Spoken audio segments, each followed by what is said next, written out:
Good morning, everyone. Welcome to the final oral presentation session. I'm Alina, and I'll be your moderator for this session. Together with me, we have our judges, which are Prof. Dr. Renu Agawal from IMU Malaysia and Dr. Tan Pei Fen from Monash University, Malaysia. Just a housekeeping rule, presenters, please be prepared to turn on your camera and your mic at the end of your respective presentation. Today we have 4 presenters altogether, and we will start with the first one, Kim Bunti from University of Malaya. Hi, my name is Kim Bunti. First of all, I would like to thank the organizer for giving me the opportunity to present in this scientific meeting.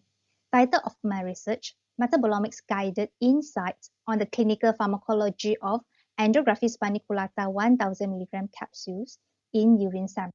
A little bit background about my study. Metabolomics is an emerging technology guide us to investigate the clinical pharmacology of phytomedicines. Andrographis paniculata is a phytomedicine that contains various diterpenoid compounds, include andrographolite, neoandrographolite, and dihydroandrographolite, and others compounds. In clinical pharmacology, targeted metabolomics potential measures the metabolome of multi-vital constituents that are absorbed into human circulation, which is pharmacokinetics. Investigation of multi-component remain challenged. This study using untargeted metabolomics to predict phytomedicine's biological perturbation in human body, which is pharmacodynamics. Objective: to explore the pharmacology effects of marketed AP 1000 mg capsules via untargeted metabolomics approach. The methodology is divided into 3 parts: clinical, bioanalytical, and metabolomics statistical analysis. In the clinical part, volunteers are screened for a list of inclusion and exclusion criteria. Eligible subjects are given AP 1000 mg capsules administered under fasting conditions. Urine are collected at pre-dose, which is U0. U1 is post-dose from 0 to 4 hours. U2, 4 to 8 hours, and U3, 8 to 12 hours. Next is bioanalytical. Pre-dose and 3 post-dose urine samples were analyzed using Agilent LC-MS QTOF with C18 column. Modified Medlin untargeted analysis method was used for plasma sample preparations. Poor quality control samples and internal standards were used throughout the analysis. Figure 1 is the list of pool QC chromatograms obtained from Mass Hunter qualitative software for visual inspections. Next is the third part, metabolomics and statistical analysis, which is mainly performed on metabolomics. The first step will be MS spectral processing. The chromatograms were converted into MZ XML using GNPS. After this, we run in MS spectral processing. Figure 1 is the retention times adjustment at the negative mode and show the retention times difference for all the chromatograms. Figure 2 is the internal standards, which is glycoside used for all the samples. In the statistical and pathway analysis, we perform 5 steps. First is normalizations. We perform log transformations and range scaling to obtain the features in normalized curve. Second, we perform batch corrections. We use EigenMS for positive mode and comeback algorithm for negative mode. Figure 2 is the PCA before adjustment. We can see the red and blue region are separated, and these are the after adjustment PCA. Multivariate analysis involves principal component analysis PCA and heat map. Figure 1 is the PCA at negative mode. As you can see, the QC is gathered at the center. Green is U0, purple is U1, blue is U2, and pink is U3. Figure 2 is the heat map. The red color bar is the high intensity and blue is low intensity. In the green column, which is U0, many features are in blue color and change to red color in U1. At the lower part of the heat map, many features are in red color and change to blue color. Next is the statistical analysis. We extract features from U0 and U1 to perform univariate analysis. Figure 1 is the t-test. Pink color are significant features. Figure 2 are fold change analysis at negative mode. The upper part is the fold change for positive value, and the lower part are the negative value. Figure 3 are the volcano plot, which is combination of t-test and fold change. The upper right-hand part are the features with upregulated positive fold change, and the upper left are the downregulated negative fold change features. Next is the pathway enrichment analysis. We perform metabolite set enrichment analysis, which is similar to gene set enrichment analysis. 4 pathways are significantly found, and 1 pathway related to the diterpenoid compounds in the urine samples. In this example, the red color metabolites are significant compounds found in the volcano plot. And the metabolite set hit 6 metabolites out of 18 in the KHIM, pentose, and glucuronate interconversion pathway. Results and discussion. Pentose and glucuronate interconversion, caffeine metabolism, tyrosine metabolism, L-glutamine from D-glutamine and D-glutamate metabolism significantly found in enrichment analysis between pre-dose and 4 hours post-dose. This pentose and glucuronate interconversions and also D-glutamate was found in both of the studies.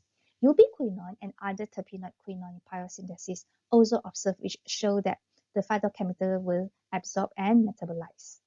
Conclusion. 4 pathways significantly found in our metabolomic study. 1 pathway demonstrate the terpenoid compounds were absorbed and excreted through urine. Untargeted metabolomic using LCMS provides broad insight in investigation of pharmacologic effects, a step closer to bring multi-component phytomedicines to evidence-based medicines. We would like to acknowledge University of Malaysia, Clinical Investigation Center, and Ministry of Health Malaysia. I would like to thank my supervisor, Associate Prof. Dr. Hasniza Zaman Huri, Dr. Lokman Ibrahim, Associate Prof. Dr. Najiha Muhammad Hashim, and the collaborators, Dr. Muhammad Zuhairi Simon and Dr. Zaria Hazza Zakaria, and the research assistant, Kashfu Asra Sakika, Shaza Fatmin Hisham, Azwan Mansour, who helped me in my research. And these are my references. Thank you. Thank you, Kim Bunti, for that presentation. I would like to invite the judges for questions for Ms. Kim Bunti. Maybe Prof. Reno, you can start first.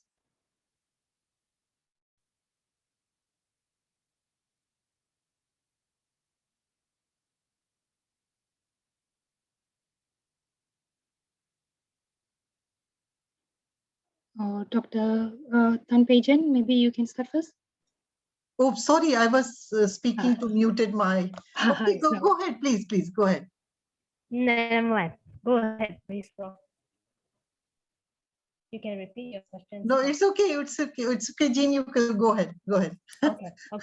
Thanks, Kim Boon, for your presentations. I'm just curious in terms of the capsules, the AP capsules that you mentioned in the earlier prescription. So is that a standardized extracts or something? Would you be able to describe a little bit more on that? Thank you, Dr. Tan, for the questions. Yeah, this study involved a clinical trial which involved human subjects. So after checking with the ethics committee, we need to use the marketed products. So in my previous study, we have obtained 5 marketed products, purely Andrographis paniculata. Some are raw material. They just dry it and put it inside capsules. Some are Andrographis paniculata extracts. So we perform quantitative analysis specifically on one main compound, which is andrographolite, and we choose the marketed products that have highest andrographolite contents, and we use the dose based on the NPRA approved dose.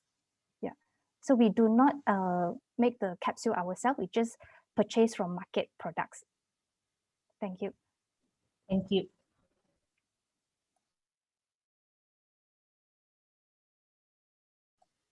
Prof. Reno, do you have any questions? Sorry, yeah. So first of all, congratulations, Kim, for extensive work that you have presented. Very well done. Just a very simple question. If you have to explain this study to someone who doesn't know the extensive metabolomic analysis, how would you say the overall achievement of your work in 2 sentences, maybe? Yeah. And what is the next step that you look forward to? Thank you, Prof. Renu. So previously, we are using hypothesis-driven approach, which we use a single hypothesis to test a compound. But metabolomics is a data-driven approach. So in this pharmacometabolomic analysis, it is a holistic approach to consolidate several targeted or individual pharmacology effects. Like in my study, I can find out of several metabolic pathway which can be which also shown in other individual study. So I think that metabolomics is the future trend for the pharmacology studies. Thank you. Okay, all right. Thank you. Thank you, judges, and thank you, Ms. Kim Bunti. We'll move on to the next presenter, which is Dr. Chin Kok Yong from University Kebangsaan, Malaysia. Good day. Today we'll be discussing a project entitled Emulsified Anatocotrienol Reverse or Erythromycin-induced osteoporosis in rat by downregulating skeleton level. Estrogen deficiency due to menopause can increase bone resorptions and also reduce bone formations. This imbalance in bone rolling can cause bone loss and subsequently bone fracture.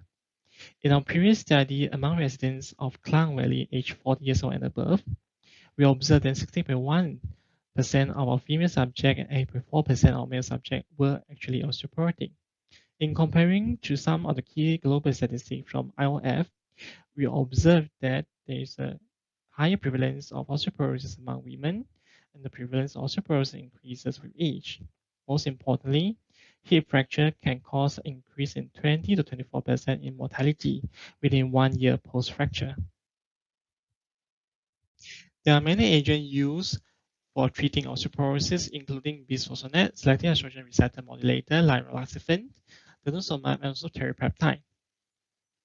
In our previous study, we also proved that tocotrienol, which is a subfamily of vitamin E, derived from palm annatto, can also prevent osteoporosis in animal model of castrations, glucocorticoid, metabolic syndrome, and alcohol. However, the application of tocotrienol do come with some limitations, whereby its bioavailability is inhibited by saturable intestinal absorptions and selectivity of tocotransfer protein. The question remained whether increasing the bioavailability of tocotrienol will increase its catalytic effect. And here comes cell-emulsified drug delivery system SEEDS. It is a system based on surfactant, cos-surfactant, and oil and ethanol. Will help the drug to form a cell in gastrointestinal tract to overcome the saturable intestinal transport. It is suitable to be used for lipophilic substances like tocotrienol. In our previous study, we have shown that SEEDS actually improve the circulating plasma delta tocotrienol by 4 times in rats fed with SEEDS formulated anatocotrienol compared to those fed with unformulated anatocotrienol. However, we are still not sure whether these formulations will enhance the bone remodeling effect. And here comes our research questions. Does SEEDS formulation enhance the effect of anatocotrienol reversing bone loss due to estrogen deficiency in rats? And what is the mechanism? Our objective is to determine or compare the scatter effect of SEEDS formulated and unformulated anatocotrienol in reversing bone loss due to estrogen deficiency in rats and determine the mechanism of actions of anatocotrienol. We hypothesized that anatocotrienol formulated with SEEDS exert better scatter actions than unformulated tocotrienol in reversing bone loss due to estrogen deficiency through increasing bone formations. In this study, 8-month-old female respiratory rats were divided into 3 arms. The first arm baseline were sacrificed upon receive. The second arm, shown operator group, were not castrated, and the castration arms were overoptimized and rested for 2 months for bone loss to develop. After that, The vehicle control group were fed with vitamin E strip corn oil. The rest of the castration arms are fed with anatocotrienol, seeds formulated anatocotrienol, and also riboflavin. After treatment for 2 months, the rat were sacrificed and their bone were harvested for analysis. Their right femur were used for bone histomorphometry analysis, and their lumbar vertebra were homogenized and used for bone remoting peptide level determinations using multiplex ELISA. In the result, we observed that with castrations, there is a decrease in bone volume, but anatocotrienol with or without seeds prevent the reduction in bone volume. In bone dynamic indexes, we observed that negative changes with castrations, and the anatocotrienol with or without seeds prevented the increase in single label surface and the reductions in mineral opposition rate. However, only anatocotrienol formulated with seeds increases our label surface and also increasing bone formation rate. In the bone cellular parameters, we observe that with castrations, there is a decrease in osteoblast number and osteoid volume and also osteocyte surface. The second increase in osteoclast surface. Anatocotrienol with or without seeds actually increases osteoblast surface, but only anatocotrienol with seeds increase osteoid volume. In terms of bone remodeling peptide in the vertebra, we observe that with castration, there's a significant increase in skeletal skeleton level and also ankle OPG level. However, anatocotrienol with or without seeds decreases skeletal skeleton level, but only formulation with seeds prevented the increase in OPG ankle level. Overall, we observed that anatocotrienol increased osteoblast number and also increased bone formation activity marked by increased osteosynthesis and also mineralization rate. This effect is mediated through a reduction in skeleton level, which is a negative regulator of wing signaling pathway important for bone formation. Seeds also enhance the bone formation activity and also the reductions rank OPG ratio. However, this reductions does not translate into a reductions in osteoclast number and also bone formation activity. In comparing the effect between anatole formulated with seeds and unformulated anatocotrienol, we see that the 4-time increase in the bioavailability of anatocotrienol caused by seed does not translate to similar degree or improvement in skeletal variable. Therefore, we postulated that skeletal therapeutic effect of anatocotrienol has a threshold, whereby further increasing the concentrations or bioavailability of the anatocotrienol will not translate to better skeletal improvement. Thus, we propose that further studies should consider lowering the concentrations of anatocotrienol in seed formulation to determine whether this will have a same efficacy as unformulated anatocotrienol. In conclusion, seed-formulated anatocotrienol exert marginally better skeletal effect compared to unformulated one in reversing bone loss due to estrogen deficiency. The mechanism of actions of anatocotrienol is mainly exerted through increased bone formation through suppression of skeleton level, and the potential application of seeds should be the reductions in anatocotrienol needed to achieve skeletal therapeutic effect rather than enhancing the existing effect further. We thank University Malaysia for funding the study and American Nutrition for sponsoring the anatocotrienol use in this study. References and thank you. Thank you, Dr. Chin Kok Yong. So, Prof. Rina, you want to start with your questions first? Yeah. Congratulations, first of all, Chin, for the extensive work, and your presentation was quite interesting. Just in case I missed your study design, how much was the gap between the time point when you did the surgery and the treatment was started? Good morning, Prof. So the surgery was conducted at the start. So, and after the castrations, the rat were rested for 2 months for bone loss to develop before we start the treatment. I see. So they, so you confirmed the presence of osteoporotic changes before starting the treatment? Through our previous experiment, because the castration model is quite established in our lab, we have shown that after 2 months of treatment, the bone loss will develop in the rats. Okay, so there is plenty of literature to suggest, right? Yes, yes. And So also proof of what you probably. are suggesting is that the treatment can actually reverse the osteoporotic changes. Is Yes. that what your conclusion is? Yes, this is our conclusions. I see.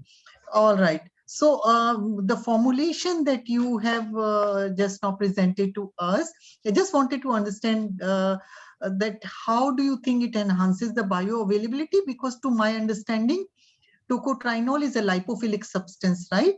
Yes. Generally speaking, lipophilic substances are expected to have a very good absorption.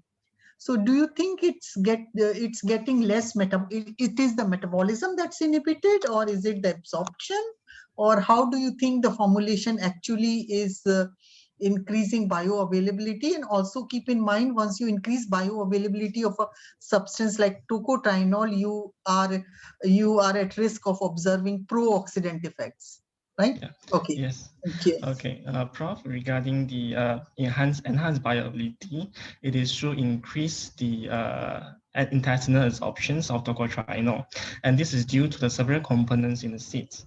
So first of all, the surfactant and co-surfactant in the seeds will help to disperse tocotrienol into a larger surface in the intestine through forming of cell. And forming of cell actually helped provide a larger surface absorptions for tocotrienol. Secondarily, some surfactants actually can inhibit the efflux protein in the intestinal cell. So you help the tocotrienol from being efflux out of the intestinal cells.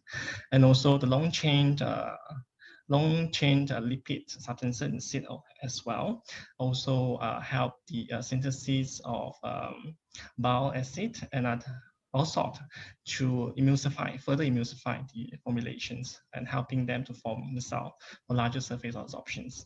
And all of this together will help to overcome the saturatable intestinal absorptions of the tocotrienol. Regarding the second questions regarding pro-oxidant effect of tocotrienol, we actually have a second part of the study which has been published that actually investigate the antioxidant status of the rats in the blood, and we have shown that the seed formulation do not increase the oxidative stress level in the rats, but actually seed formulations have a slightly better antioxidant effect in the rats. Thank you. Thank you. Yeah. Dr. Pajan, do you have any questions? Yes, I have just one quick question. Thanks, Chin, for your well-structured presentations. I'm just curious in terms of your potential applications of your study. So would you see that as a treatment options or a prevention options for osteoporosis? Thank you. Yeah, thank you for your questions. Actually, through our previous study, we have this demonstrate multiple times that when we start the treatment, tocotrienol treatment, concurrently with castrations, not concurrently, but one day after the castrations, tocotrienol can actually prevent osteoporosis, but no one have tested whether tocotrienol can reverse established osteoporosis in our case or not. So our case is actually the first experiment that demonstrated that tocotrienol can reverse osteoporosis in osteoporosis rats, and this actually mimic the clinical scenario whereby most of the patients, osteoporotic patients, only get their treatment after bone loss has been diagnosed or established. Yeah.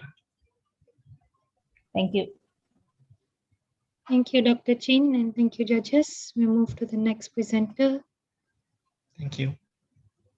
Okay, then our next presenter is Saba Yousaf from University of Management and Technology, Pakistan. Assalamu alaikum. This is Saba Yousaf, and I'm a graduate of Nutrition Sciences from Pakistan. Today, I'm here to represent my project at 34 Scientific Meeting 2021, organized by Malaysian Society of Pharmacology and Physiology. My topic of presentation is mango seed copper oxide nanoparticles, its preparation and applications. These are my team members with whom I did this project in our lab, and we are affiliated with School of Health Sciences, University of Management and Technology. These are the table of content that I would cover during the presentation. First of all, as we all know, nanoparticles are a class of matter, and they include particulate material of one dimension, that is less than 100 nanometer minimum. They are of different classes, of different shapes, depends upon their shape, their sizes, their physical and chemical properties. They are of different classes, like they can be copper based, they can be carbon based, they can be gold based, and metal and polymeric, etc. They have a lot of applications, like as I have mentioned, some biological sensing. They are used in capturing of carbon dioxide, gas sensing, and delivery of drugs. Copper oxide nanoparticles are widely used for different purposes and a very common class of nanoparticles, while polysaccharide that we have used in this project is extracted from plants like gum arabica and have been used to enhance the properties of nanoparticles for several years. The main objective of the project is the preparation of mango seed polysaccharide nanoparticles. We used mango seed polysaccharide as it is the cheapest source. Mangoes are cultivated in a large number in Pakistan every year, and they are very common and easily available during summer season. Material method, the whole process of preparing mango seed copper oxide nanoparticles was consist of two steps. Step one is the preparation of copper oxide nanoparticle, and step two include capping of copper oxide nanoparticle with polysaccharide, mango seed polysaccharide. The copper oxide nanoparticle preparation was done using 184.564 gram of copper sulfate pentahydrate as a raw material in 1 liter distilled water, and 1 molar solution was obtained of blue color. The color changes when we added ascorbic acid as a reducing agent. After that, it was filtered using Wortman #1 filter paper, and then it was dried in oven at 90 degrees Celsius for 1 hour. And we got a solid crystals of copper oxide nanoparticle. The box in the right shows different measurements according to the mole and gram that we used during the preparation. The step two was capping of copper oxide with mango seed polysaccharide. There was two samples, sample A and sample B. The difference between the two samples was actually of the ratio between polysaccharide and copper oxide. Sample A contains 1 gram polysaccharide with 0.5 milligram copper oxide, while sample B contains 0.5 gram polysaccharide with 1 milligram copper oxide. While the further process was same for both the samples, that the polysaccharide copper oxide ratio added in 50 ml distilled water with 0.5 mole citric acid. It was placed in shaking water bath for 1 hour at 75 degrees Celsius temperature and 175 PRM speed.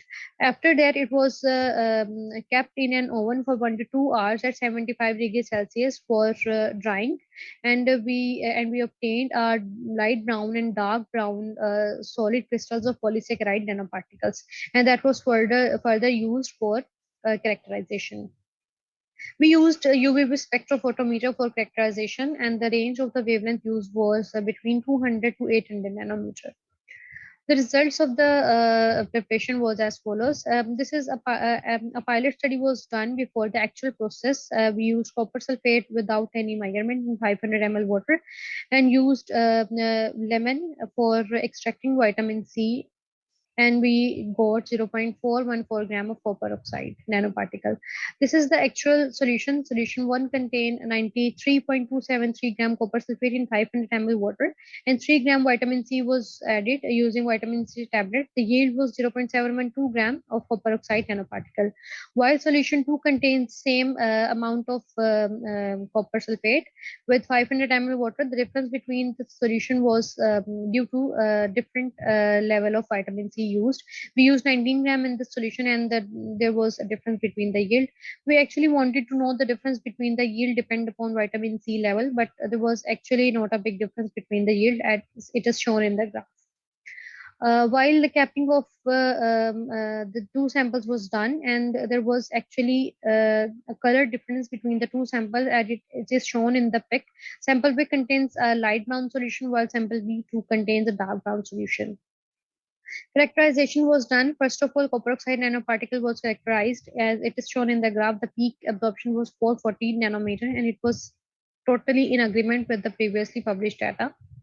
While polysaccharide, the peak value was 795, and it was not according to the previous data. While polysaccharide copper oxide nanoparticle, the absorption was increased due to copper oxide nanoparticle, and it shows a strong bond is established between polysaccharide and copper oxide. In conclusion, the yield was changed due to vitamin C level. There was difference between peak levels, and peak absorption of polysaccharide increased with copper oxide.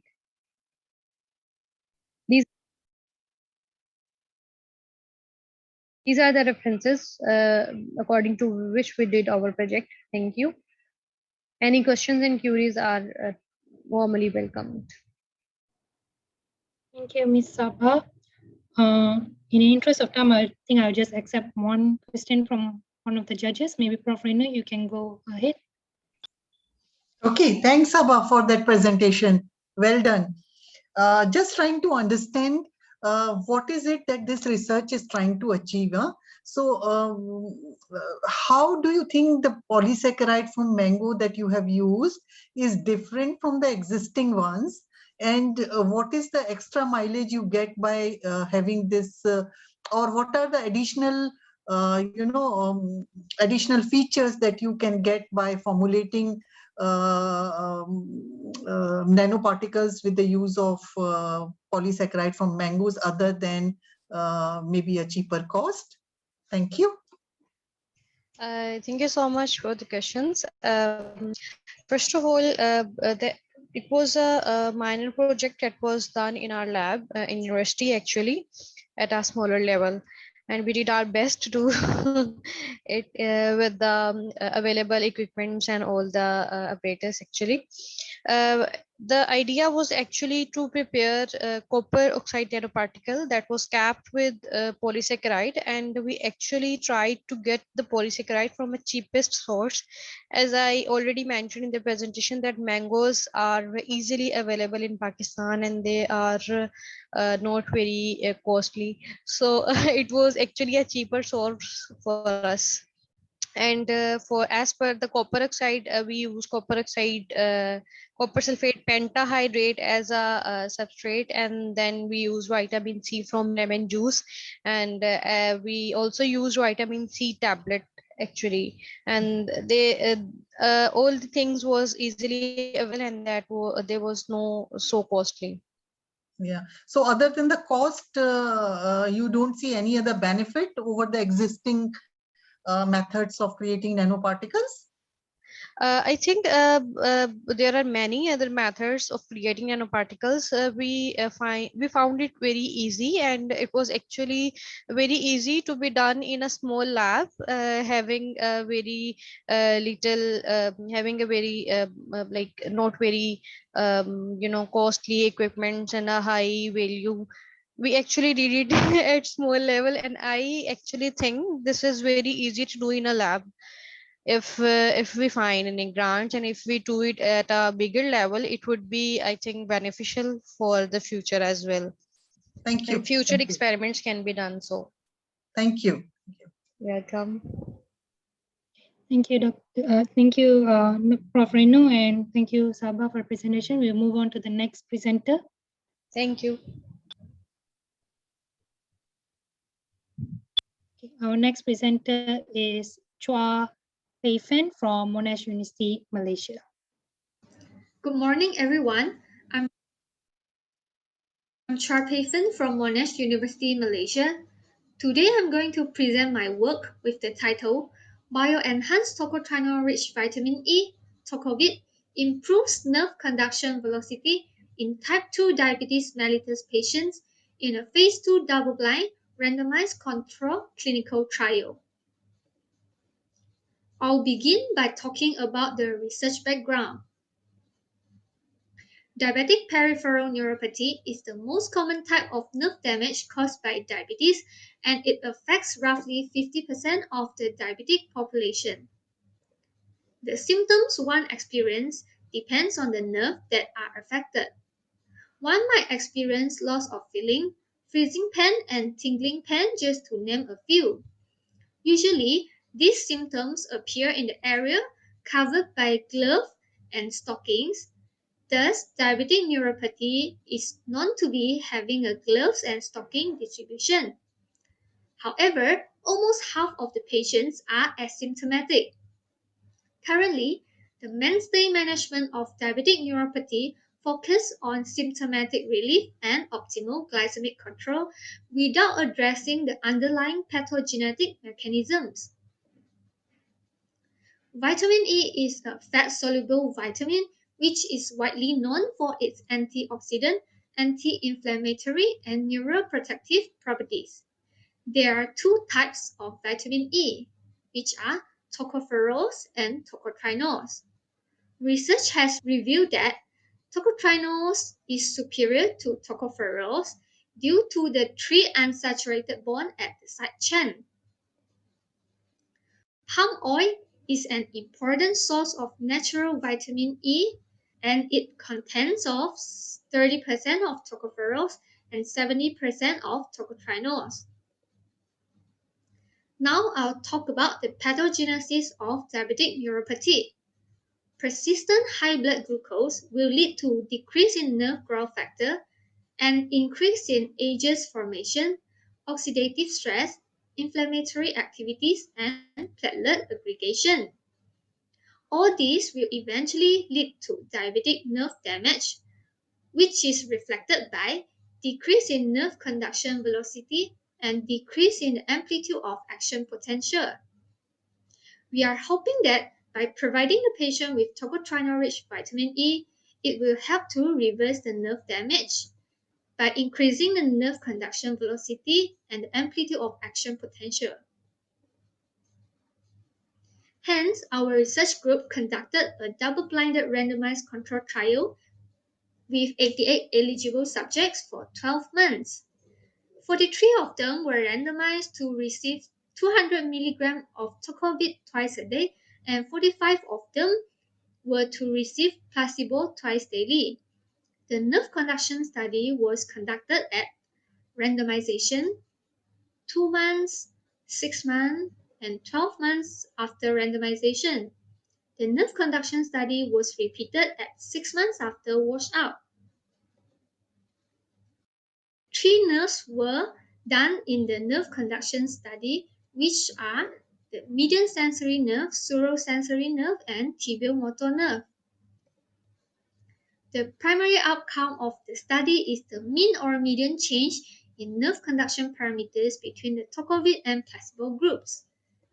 The secondary outcome is the level of serum biomarkers in order to explore the metabolic pathways of diabetic neuropathy.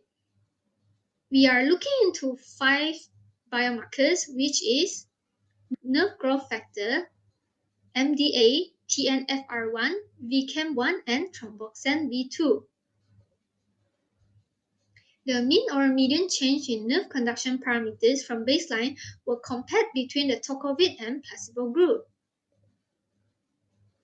In the median sensory nerve, the tocovit group, which were represented by the blue color graph, show highly significant improvement in conduction velocity as compared to placebo at 2 months, 6 months, and 12 months of tocovit supplementation. Similarly, for peak velocity, the tocovit group show significant improvement up to 6 months. For surosensory nerve, for both conduction velocity and peak velocity, the tocovit group show highly significant improvement in both the parameters as compared to the placebo group. In tibial motor nerve, the tocovit group also show highly significant improvement in the conduction velocity as compared to the placebo group up to 6 months. However, after 6 months of washout, there are no significant difference between the tocovit group and placebo group in terms of nerve conduction velocity for median sensory nerve, surosensory nerve, and tibial motor nerve. The level of serum biomarkers were compared between tocovit and placebo group at 8 weeks. Out of the 5 serum biomarkers that were measured, only NGF were significantly higher in the tocovit group as compared to placebo at 8 weeks. In a cross-sectional study, it was shown that an increase in 1 nanogram per ml of serum NGF, the odds of getting diabetic neuropathy decreased by 13.9. This suggests that NGF might be a potential biomarker for diabetic neuropathy. In conclusion, tocotrienol-rich vitamin E improves the conduction velocities for median, sural, and tibial nerve. And there was also significant effects on the level of nerve growth factor. However, the exact mechanisms of action still remains unknown. And also we have found that NGF is a potential serum biomarkers for diabetic neuropathy. And these are the references. And thank you very much for your time and attention. Thank you so much, Chuar Pei Fen. I'll ask Dr. Tan Pei Jen if you have any questions. Yes, thank you, Pei Fen, for your nice sharing and presentations. I'm just curious in terms of what's your recommendations of your future applications of your finding? And secondly is you mentioned about the 6-month washout. So in terms of future applications, in regards of these findings, what is the recommendations? Okay, thank you, Dr. Tan, for your question. So in this 12-month study, we have found that the tocotrienol-rich vitamin A actually improved the nerve conduction study of the 3 nerves that we have investigated. However, after 6 months of washout, we did not see any significant differences between the 2 groups. So this reflects that the effects that we have seen during the supplementation period, the improvement in the conduction velocity was the effect from the tocovit. And actually, because the usage we are using now is a 200 milligram twice daily, which is the maximum dosage approved by FDA. And actually, we are extending the study to look at a lower dosage because in the preliminary studies, we actually found that the 200 milligram a day actually has a similar effect as 400 milligram per day in improving the nerve conduction velocity. And because the tocovit is a quite costly supplement, so we're actually looking if the similar effect can be seen at lower dosages, which are 100 milligram and 200 milligram. And also, because the tocovit we are using is a tocotrienol-rich vitamin E, and it actually contains tocotrienol and tocopherol. So we are also want to know if the effect is due to tocotrienol or tocopherol. So we are also including another arm, which is alpha tocopherol 200 IU per day in order to look at the actual effects of the tocotrienol. All right, thank you. Thank you, Ms. Pei Fen, and thank you, Dr. Tan. Okay, I think that's about it. So thank you all presenters, and thank you judges, Prof. Reno and Dr. Tan Pei Jen. Before we end this session, I would just like all presenters and judges to turn on your cameras so that we can take a commemorative picture.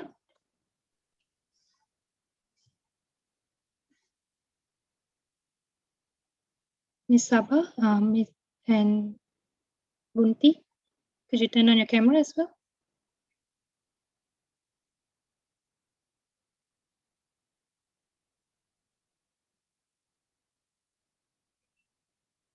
I guess Ms. Bunti has left. Okay, there you go. Okay, 1, 2, 3, smile. All right, thank you. So we will end this session for now, and please join back at 11:30 for the closing ceremony and award presentation. Thank you, everyone.